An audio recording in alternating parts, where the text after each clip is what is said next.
Now, your 13 First Alert weather forecast. Well, it's really shaping out to be an absolutely beautiful day across western Wisconsin. We started off with a few clouds in place. We are beginning to see some blue skies out here, but we are expecting some more clouds to move in as the day goes on. But we did have a cold front move through late last night, earlier this morning, and with that, it did bring in some rain. So here's a look at some of those rainfall reports from some of our weather watchers. Weather watchers in Arcadia as well as in Granton picked up more than an inch of rain. Our weather watcher down in Black River Falls picking up just shy of 3/4 of an inch. Here at the station, we picked up a little bit more than 2/10 of an inch. And then our weather watcher in Nelson picking up just slightly over 1/10 of an inch. Thank you so much to all of you who did send in those reports. We have warmed up very slowly, sitting at 55 degrees now as we take a live look out with our Phoenix Park Skycam. You can see a few clouds, but mostly some sunshine out there. Those winds are really light and those dew points are very comfortable out here this afternoon, hovering in the 40s.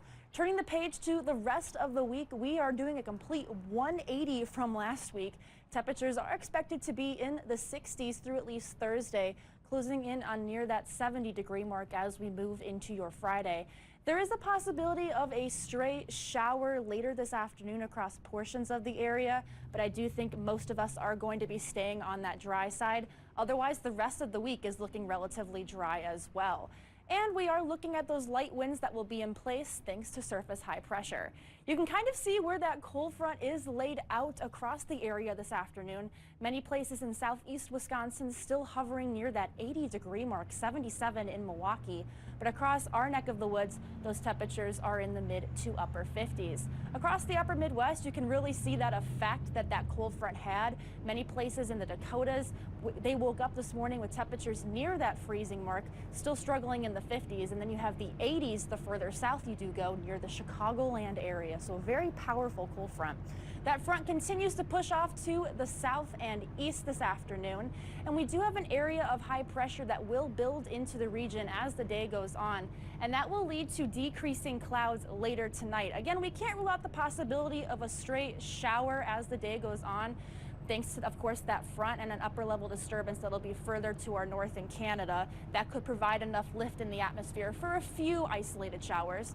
But then those clouds clear out, and that will allow for those temperatures to really drop into the 40s for the majority of us for your Tuesday morning. With high pressure in place throughout the day tomorrow, still expecting plenty in the way of sunshine.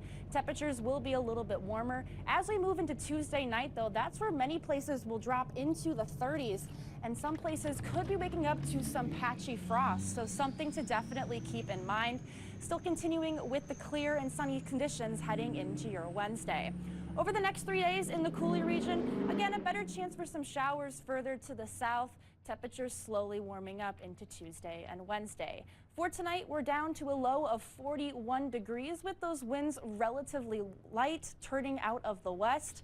Looking ahead with our 7-day forecast, very much more fall-like, those temperatures closer to average in the 60s. And then, as I mentioned, slowly warming up as we inch closer to the weekend. At this time, the next best chance of rain looks to be late on Sunday, out ahead of another low pressure system.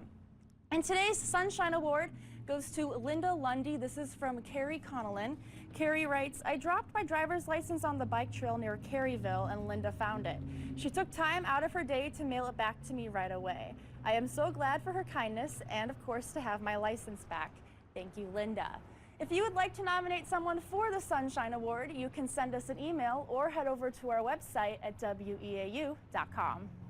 All in all, Sarah, it looks pretty pleasant out there this week. It's going to be great for any fall activities like apple picking, maybe going to a pumpkin patch, Judy. I think we're all very happy about it. All right. Thanks, Sarah.